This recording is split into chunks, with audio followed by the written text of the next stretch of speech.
अगर तुम्हारे पास Lenovo Eloque RTX 3050 वाला वेरिएंट है तो तुमने शायद नोटिस किया होगा कि 95 वॉट TGB वाला ये ग्राफिक्स कार्ड कभी भी 75 वॉट के ऊपर नहीं जाता। तो क्या ये कोई मैन्युफैक्चरिंग डिफेक्ट है या फिर तुम्हारे स्पेसिफिक यूनिट में कोई दिक्कत है? सारी चीज़ें आज हम लोग डिस्कस करेंगे। तो सबसे पहले हम लोग चलते हैं गूगल के ऊपर और देखते हैं if your Lenovo Eloque GPU is stuck at 75 watt total graphics power. It is usually caused by Lenovo's hybrid power smart power limits or using underpowered charger. तो यहाँ पर ये लोग कह रहे हैं कि मे बी ये लिमिट्स की वजह से हो सकता है, क्योंकि CPU और GPU पे कुछ लिमिट्स होती है वॉटेजेस की, या फिर कोई CPU बॉटलनेक या फिर कोई under powered charger. CPU bottleneck तो नहीं हो सकता, मुझे नहीं लगता कि 12450HX 3050 को बॉटलनेक कर सकता है। ये यूजुअली होता है पावर लिमिट्स की वजह से और अंडर पावर्ड चार्जर की वजह से। तो मैंने इस लैपटॉप पर बहुत सारे गेम्स टेस्ट करे हैं, GTA 5, वैलोरेंट हो गया एंड वॉच डॉग्स वगैरह भी खेल कर देखा था, और मैंने आज तक कभी भी इस ग्राफिक्स कार्ड को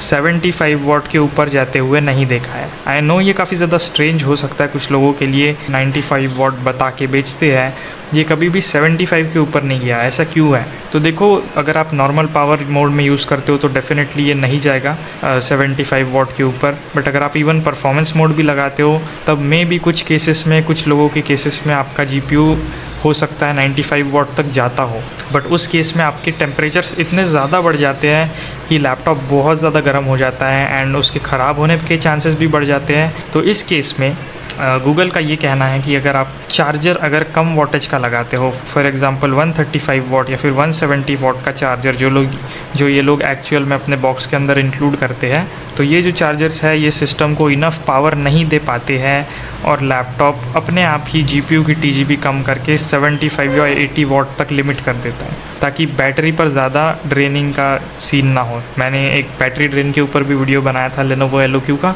वो भी देख सकते हो। तो उसमें मैंने दिखाया था कि चार्जर लगाने के बाद भी ये लैपटॉप 5 से 7% बैटरी ड्रेन कर देता था गेमिंग करते वक्त। तो इस केस में ये डेफिनेटली कहा जा सकता है कि पावर जो चार्जर से आती है वो इनफ नहीं है ग्राफिक्स कार्ड और तुम्हारे CPU के लिए गेमिंग करते वक्त, क्योंकि दोनों चीज़ों पर अगर लोड पड़ रहा है तो वो अकेला चार्जर नहीं संभाल पाता, 170 वॉट का चार्जर भी नहीं संभाल पाता इस लोड को। तो आपको एक 230 वॉट का चार्जर यूज़ करना चाहिए, ऐसा ये लोग कहते हैं। बट 230 वॉट का चार्जर तो कंपनी बॉक्स के अंदर देती ही नहीं। तो ऐसे केस में आप Lenovo को कंप्लेन कर सकते हो, उनके पास कह सकते हो कि ये कुछ प्रॉब्लम आ रहा है बैटरी ड्रेन का या फिर GPU की वॉटेज वगैरह हिट नहीं हो रही है, तो वो आप लोग को ज़्यादा से ज़्यादा एक 230 वॉट का चार्जर फ्री में दे देंगे। तो उसके भी डिसएडवांटेजेस है, वो सुन लेना। पहली बात तो 230 वॉट का चार्जर अगर वो लोग देते हैं तो वो ज़्यादा पावर आपका लैपटॉप खींचेगा, ज़्यादा गर्मी पैदा करेगा, ज़्यादा हीट होगा, जिससे कि आपकी कंपोनेंट्स ख़राब हो सकते हैं। सेकंड चीज़ कि इतने ज़्यादा वॉटेज अगर आपके मदरबोर्ड में जा रही है तो मोस्ट प्रोबेबली आपका कोई रेजिस्टर, कैपेसिटर या फिर कोई IC या कोई भी अदर मॉसफेट या फिर कोई भी छोटा इलेक्ट्रॉनिक्स कंपोनेंट जो मदरबोर्ड के ऊपर लगे हुए होते हैं, कोई भी कंपोनेंट फेल हो सकता है ज़्यादा वोल्टेज या ज़्यादा करंट की वजह से, क्योंकि ऑब्वियसली ज़्यादा वोल्टेज है तो ज़्यादा करंट भी होगा। तो इस केस में आपके कंपोनेंट्स फेल हो सकते हैं, बहुत ज़्यादा चांसेस होते हैं। और इसीलिए कुछ सोच के ही Lenovo वाले 170 वॉट का चार्जर देते हैं, ताकि मैक्सिमम लोग जो है वो लैपटॉप को कम पावर पे इस्तेमाल करे और ये लैपटॉप ख़राब ना हो। क्योंकि मैं सच बता रहा हूँ, इस लैपटॉप में काफ़ी सारे कॉस्ट कटिंग्स करी गई है, क्योंकि अगर सेम प्राइस पे आपको बाकी सारे लैपटॉप्स कम पावर वाले लैपटॉप्स दे रहे हैं, कम फीचर्स वाले लैपटॉप दे रहे हैं, एंड ये ब्रांड सेम प्राइस पर आपको ज़्यादा बेहतर स्पेक्स दे रहा है, ज़्यादा बेहतर बिल्ड क्वालिटी दे रहा है, सब कुछ कैसे बढ़िया हो सकता है भाई? सारे ब्रांड्स क्यों नहीं करने लग जाते फिर? तो कहीं ना कहीं तो इस लैपटॉप के अंदर कॉस्ट कटिंग हुई है मदरबोर्ड और पावर सिस्टम के अंदर, क्योंकि यही चीज़ है भाई। 95 वॉट बोल कर ये लोग उसको सेल तो करते हैं, एडवर्टाइज़ तो करते हैं, बट ये 75 के ऊपर नहीं जाता काफ़ी केसेस में। मैं ऐसा नहीं कह रहा कि बिल्कुल ही नहीं जाता, बहुत सारे लोग हैं जिनके केसेस में ये 75 या 95 तक भी चला जाता होगा, बट मैंने अपने केस में तो इसको 75 के ऊपर जाते हुए नहीं देखा। उसके बाद मैंने Lenovo Vantage के अंदर कुछ कस्टम अपनी सेटिंग्स करी ताकि ये इसको ज़्यादा वॉटेज पुश करा सके।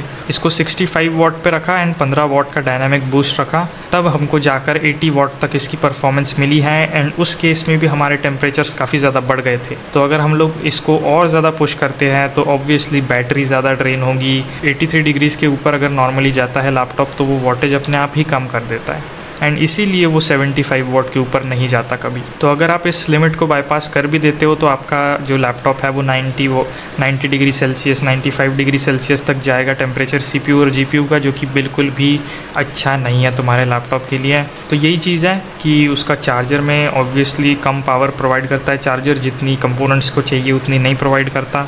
एंड सेकेंडली वही बात है कि आपका मदरबोर्ड ख़राब हो सकता है अगर आप ज़्यादा वोल्टेज वाला चार्जर लगाते हो तो। एंड थर्ड चीज़ है कि उसकी लिमिट्स ही ऐसी है, टेम्परेचर ज़्यादा बढ़ जाता है एंड टेम्परेचर ज़्यादा बढ़ जाने की वजह से ताकि कंपोनेंट्स ख़राब ना हो लैपटॉप खुद ही अपनी वोल्टेज को कम कर लेता है। अगर आप टेम्परेचर लिमिट्स को बाईपास भी करते हो तो आपका लैपटॉप ख़राब होने के ज़्यादा चांसेस होते हैं।